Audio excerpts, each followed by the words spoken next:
Straight to the point. Okay, shout out sa ato mga listeners sa abroad, no? Nya labos tanan bisan dito sa Middle East day daghan niya po yung nagsunod nato, no? Tay mga listeners, may gala, mga followers. In fact, day bag usad mga kagalaan nga good morning Attorney Phil gikan ni Riam Sulayo 2088, no? Good morning Attorney, watching here in Kuwait. Avid listeners na gyud ko nimo Attorney, sukad pa sa gamay pa ko. Aha, mo ba? O usa ko sa among core memory, kinumdum lang ko sa buhi pa akong lula nga ikaw kanunay gipaminaw. Di apon mahigalay na ay mga tuas Canada ilang panggamit ang atong YouTube channel, no? Ang akong kakuanan kay atong mga kaigsunan sa Middle East ka paminaw gyapon to day. Diri sa Bahrain, Saudi Arabia, diri mga higala sa UAE, no? Dubai, daghantang mga listeners sa mga kaigsunan. So salamat kayo, no, sa inyong kanunayng pagsunod sa atong mga tulumanon diri sa DYHP Aramin Cebu.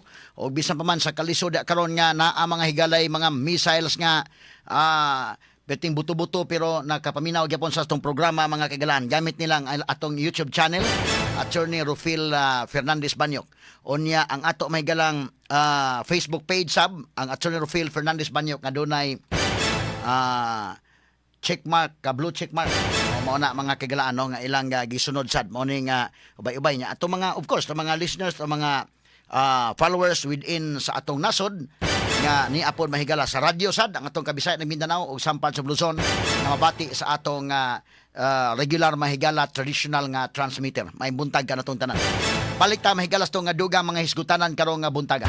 Straight to the point.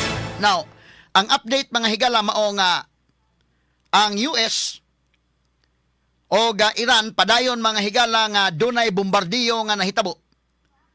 Kay dunay hisgutanan about sa pistok pero sige gyapong buto-buto dito. Kay ila mahigalang paghisgot og ceasefire wala pa gyud mga kagalaan mapahamtang. Ang hulga pod labot sa ultimatum kadto to mga power plants.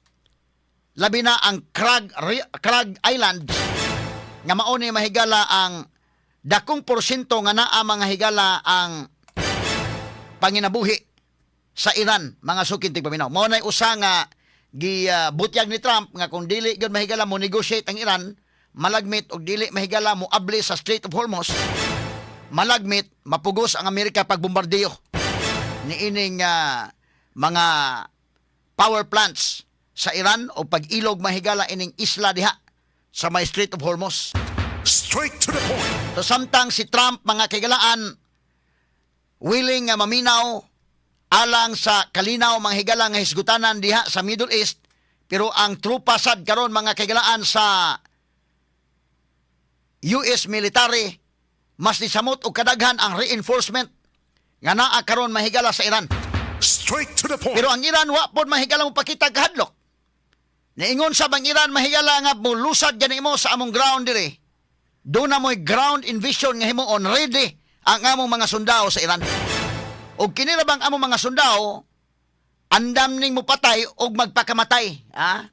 Motivated ni sila nga mo dipinsa sa among nasod. Straight to the point. Moniron ang mga pamahayag. So sa ko nang ingon hinaot unta nga kining mao mga pamahayag kutob ra ni mahigalas pamahayag lang nga art of negotiations. May mo lagi na, kinalaman ka mo, negotiate ka from the, mo bargain ka, mo negotiate ka from a standpoint of strength, mga sukin tigpaminaw. Na karon ang nahitabo, sige mahigala, kay gibroker man ni sa Egypt, ingon man mahigala sa Turkey o Pakistan, nakita igo lang kita sa panghinaot, labi na karon mahigalang Holy Week, iapil talanis itong mga pagampo nga unta, makabot yun ang kahapsay kalinaw sa Middle East. Gumikan mga higala kay gusto tang dinalian gyud nga mahumana dinalian mga higala ang pagkabot sa kalinaw kahapsay kalinaw magkasinabtanay para mo rollback na taon kining ato mga presyo mahigala sa mga produktong petrolyo. Straight to the point. Kay kung tiwason gyud ang gubat mulanat magdugay. Mulanat og dugay. Sama sa gira mahigala sa Iraq. Wa magito mahigala magkasnabot sa tulong. Napulbos gud sila. Pagkapulbos na, awa na, linaw na. Pagkawa ng Saddam Hussein, linaw na. Pero kining Iran, ang kalainan ni Iran kay pagkawagtang mahigala sa ilang leader, nga mao si Ayatollah Ali Khamenei, wa sukol sa day. So ang ilang chain of command, pag matangtang ang leader, pag patay leader, naday mo puli. In fact, pagkamatay mahigala ng Ayatollah Ali Khamenei, nipuli na yun sa Ayatollah Arafah. Pero wa rama abtipod og do kadlaw patay sad. So karon ang ilaron manghigalang ang anak ni Ayatollah Ali Khamenei, nga mo si Mustafa Khamenei, moron manghigalay leader nila. So sukol gyapon ang Iran. Kung atong masabot mga kaigalaan, nagpakita sila sa ila mahigalang pagka-resilient, kay hangtod doon, bisan man tuod mahigalag, apiktahan sila kay wa na sila Air Force, wa na sila Navy, ang ila mahigalang mga missiles o ilang mga drones sa monitoring mga higala sa US, medyo may kibra na, pero wa mga higala mo undang yun. Sige lang hapon. Hantod ni abot gani sa punto nga ang Saudi Arabia o ingon man mahigalang UAE, mitingog na mga kagalaan na suko na sab sila kay Putin naghan na mga kagalaang target. Gitarget sila mahigala sa Iran. Straight to the point. Now, kini magyud mga kaigsyon natong mabalikan gamay no. Doon na may daghan ng utana nga ngano man ning US nga ilang gibadlong ning Iran labot mahigala sa ilang nuclear program nganong wa man sila kabadlong ni anang North Korea. Mo ni dakong pangutana. Straight to the point. So kung ato'y kumpara, tapad talaga ninong kini si Mustafa Khamenei, mo ni ron bagong leader sa Iran, o ang leader mahigala sa North Korea. Pwede natin tapad kini o. Si Kim Jong-un. Sige ko no. Pwede ba na matapad sila? Ato suwayan lang kunog ko na. Mo ni si Kim Jong-un. Mo ni manghigalang leader. Ako ipakita lang ninyo ha. Si Kim Jong-un maoy leader mahigala sa North Korea. O niya, ako ipakita diri mga kagalaan sa atong social media platforms. Pero kato na sa radyo, ako lang i-discuss nga akong gitapad ang picture ni Kim Jong-un o ni Mustafa Ali Khamenei. Mustafa Khamenei nga maoy bagong leader ron sa Iran. Na kini mga higala ron, ang pangutanan nako, si Kim Jong-un nakahimo mahigalag nuclear weapons. Naaron ang ilang nuclear. Naaron mga higala existing ang ilang nuclear weapons. Og wa sila mabadlong. Mo ka kining North Korea actually karon nga nakalambo na sila nga naa na sila nuclear, di na ni pwedeng basta-basta lang nimong banggaon. Kay delikado man mga higala, dako mang catastrophic ang kadaot nga mahitabo. Og delikado mahigalag matapos matapos kalibutan ining kalakihay noon. Mao bitaw na hinungdan mahigala nga gikasabutan gyud na sa United Nations nga maghimo ta og treaty, maghimo ta og kasabutan nga gidili gyud ang nuclear weapons, nga maghimo tag nuclear weapons. Pero kini ni ang paghimo og nuclear weapons, exempted mga higala ang kining mga 5 members sa UN Security Council. Exempted sila mo na. Actually, kining Iran, nakapirma ni sila. Doon naman kunin mahigala treaty. Inaani naman kunin nahitabo. Ang United Nations, pagkahuman gyud mga higala sa World War II, nagkasinabot ang mga nasod, ang Community of Nations nga, kung mahimo, di natamo balik o gira. Kay puting kuyawa ganing gira. Matapos tantanan ani.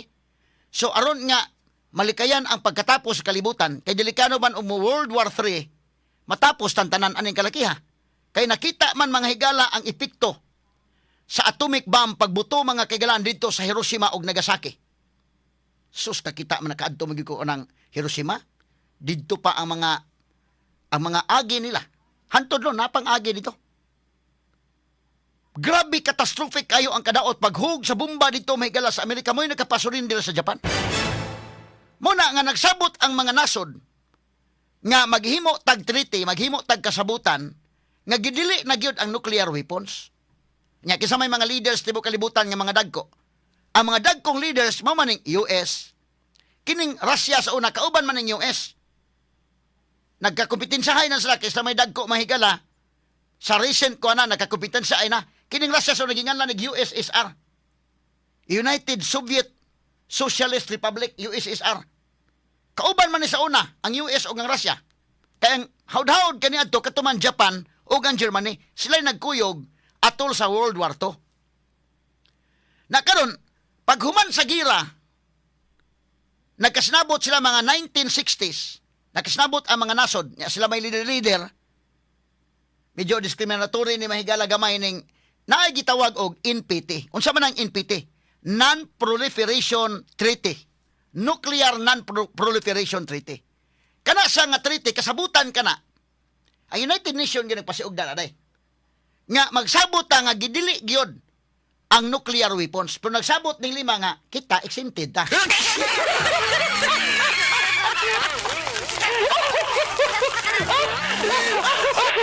Monay naka-unfair diha. Pero ako lagi ingon sila nga ato lang yung kanon nga dili na mo daghan kay kung tanan kanasuran pos iyahig himo og nuclear weapons. Delikado kayo.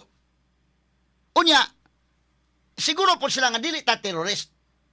Ang kuyaw manggod og nunay country nga maghimo og nuclear weapons sa pag terrorist, kuyaw na. In fact, kini mga higalang mga nasod nga naa ng nuclear weapons. Declared magina sa United Nations. Russia, China, United States of America, United Kingdom o Great kini ni ang France. Kanang lima. Doon na gina declared gyud na sa United Nations. Doon na sila mga nuclear weapons. Kining mga nasura, permanent members kini sa UN Security Council. Di na basta-basta diha kanunay permanente members kina. Kanang uban diha, nabutang yung flower lang uban day. Kaya doon na may 15 members tanan. Ang 10 members ana sa UN Security Council, puli-pulihan na every 2 years. But kining lima, ka mga superpower countries, di na pwedeng pulihan. Permanent na sila. Permanent. Kining permanent members nga mao'y nagpasiugda, kisa may nagpasiugda nagpapirmahon ang mga nasod anang di ta magkuhan hag nuklear ha, gidili ang nuklear aron nga kamera.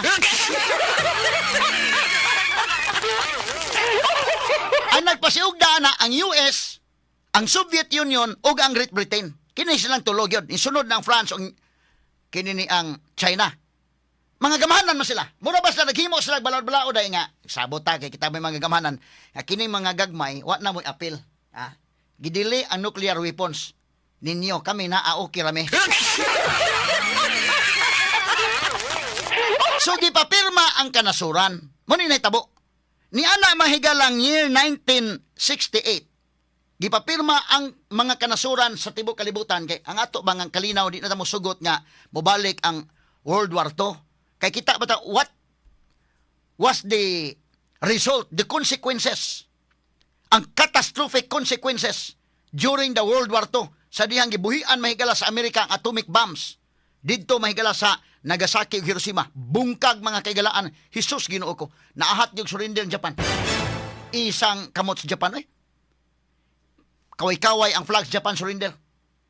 Sila may hawod kanito. Kining Japan mahigala kan Germany. Mahawod man eh. Mangilngig man eh. Hanto gini karon mga kaigalaan mo na kanang Japan o kanang Germany gimonitor na sila ay na maghimo-himo og nuklear ha, pero kana sila og imo na pasagdan, grabe ka dunay capacity mo himo kana wala concentrate na ng Japan paghimong sakyanan karon.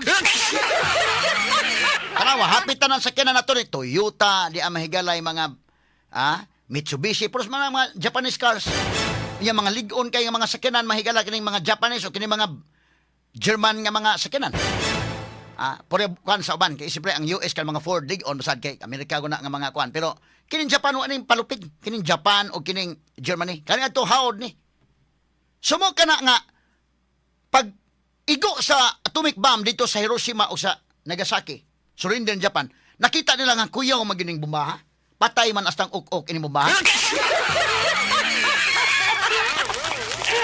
Aron malikayan ang World War III atong himuon maghimo tag kasabutan nga gidili na gyud ning bombaha.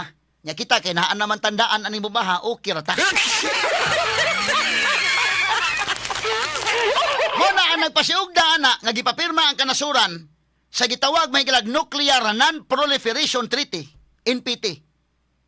Ang Soviet Union kining Russia, Amerika, migo na sa una. Great Britain. Sila man na mga friends na ato papirmahon sila nga gidili mo ha. Di mo maghimo-himog nuclear. Gipapirma na, nakapirma ang Iran. Nakapirma ang Iraq, tanan, nakapirma. Dunay wa makapirma nga upat. Ang Pakistan wa mo pirma, India wa mo pirma, ang Israel wa magapirma. Kining North Korean apil ni kapirma. apan ni gawas mga higala pag year 2000 si Kim Jong-un nagunahuna nga maghimo gyud sa iya og mi-withdraw siya mga higala sa kasabutan. Kanam mo nga napabutos lang nukes ana mga early 2000 day 2003 man to sa ni withdraw ang North Korea. Pag withdraw sa North Korea, kabantay mo nga mikon maganita Pilipinas mo ay mo Hawaii managat sa Zambales area sa Luzon area kay magpabuto ko mo testing ang North Korea. Di man ta kapugong.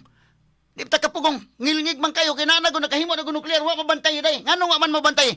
Ni gawas sila sa treaty o mugawas na ka sa treaty di na ka ma-monitor.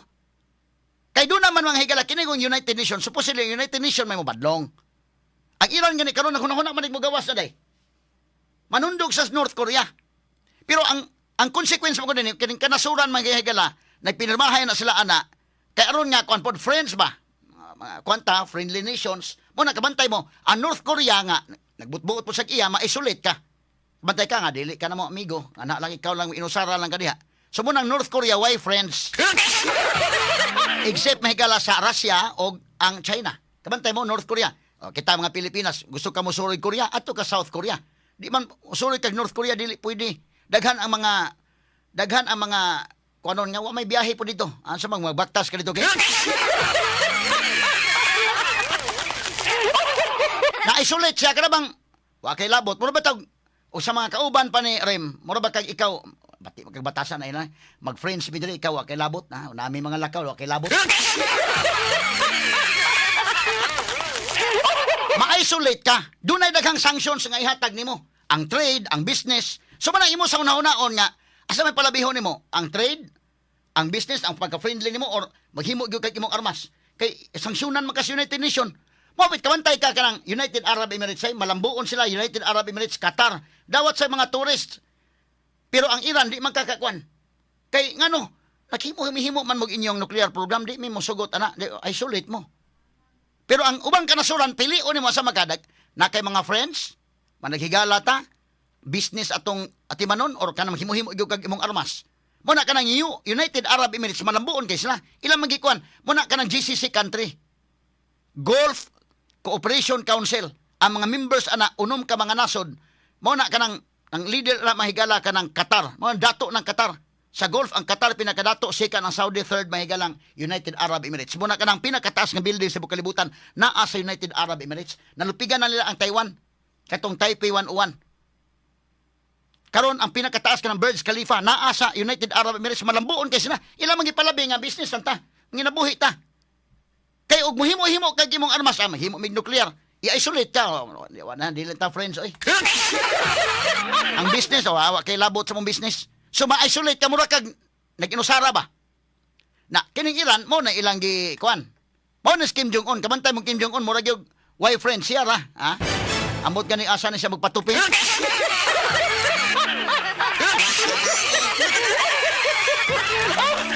So niini mga higalang NPT, Non-Proliferation Treaty sa nuclear, nakapirma diha ang Iran mo nang tungod kay nakapirma siya ug ang ubang mga kanasuran gidili gyud ang paghimo og nuclear weapons.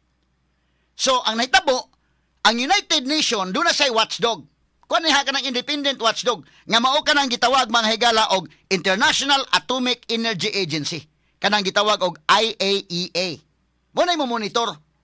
So man na monitor sa IAEA nga kining Iran naghimo na sa nuclear program kay pwede man ka mananghid.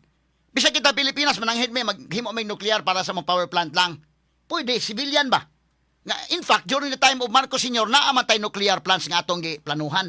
Naa man sa bataan day no. Oh, nga naman kay makabarato man tas kuryente. Pero delikado lagi kay na. Pero dunay percentage Miguel sa uranium kanang 4 to 5% uranium civilian na pinakataas na 20%. Ang Iran sa monitoring mga higala sa United Nation, ang watchdog sa United Nation nga mao kanang International Atomic Energy Agency na naman sa 60% weapon grade na. Manang gibadlong sila. Supposedly ang mabadlong ana ang United Nation. Wa may capacity. Muna sa international law, tinuray lang, ang United Nations way capacity ng madlong. Ang dunay capacity kining 5 ka mga countries nga mga haod ang permanent member sa UN Security Council. Kining Amerika sensitive kaayo og dunay mga nasod mga higala nga maghimo og nuclear weapons. Labi na ang Iran kay para sa Amerika delikado ra ba ni kay mura ba ni sponsor sa mga terrorist. Siya ra ba'y nag-sponsor anang Hezbollah, Houthis, Hamas, ISIS, Islamic State of Iran and Syria. Iyar ba na? So delikado kayo kung siya mo'y makaposes og nuclear weapons humanta ng kalaki niya, mo nang sensitive kayo ang US. Ang tanang presidente sa Amerika, kung pwede pa na kung di ba tamabadlong sumita day ating i-play to sa Fox News? Tanan, George Bush, sila si Barack Obama, ingon sa nga ang Iran kinalang yun nga pakgangon. Wa gid mapakgang nila ang katong mga presidente sa una, si Trump ra mao'y nakahimo niya na. So tungod ka na sa uranium enrichment nga taas na kayo, weapon grade na unya ang Iran, sensitive mahigal ang US kay ang chance sa Iran death to America, death to Israel. Mao kana nga ang US concern gid kay sila. Ang mga presidente kanito wa ka afford. Si Trump mahigala ron. Medyo initon pug utin ni Trump day.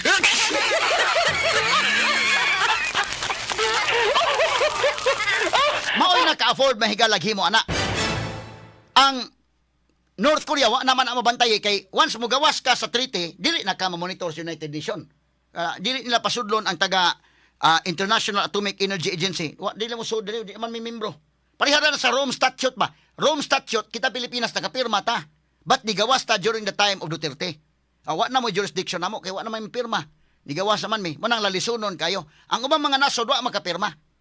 Mo ni nahitabo. So kana Kim Jong-un ni pirma na but year 2003 nigawas na ni withdraw siya sa iya mga higalang pag-appeal ini mong treaty. Pag withdraw niya, giingan sa United Nations da mag-inusara ka lang. Di may mo kuan mo. Palabihon nimo do na kay nuclear weapons, pero dili naka-friends na mo. Wa kay labot sa kuan mga trade ug uban pa. Daghang sanctions. Wala kabantay ka North Korea, lahi sa South Korea, very friendly ang South Korea and they can. Kita ka ng mga Koreans mga rin, sudgawas Pilipinas, kita po sudgawas ito. But why labot ang North Korea? Nga naman, isolated man siya. Tungod sa mga sanctions. At ipadayon, Miguel, kita asa man itong istorya.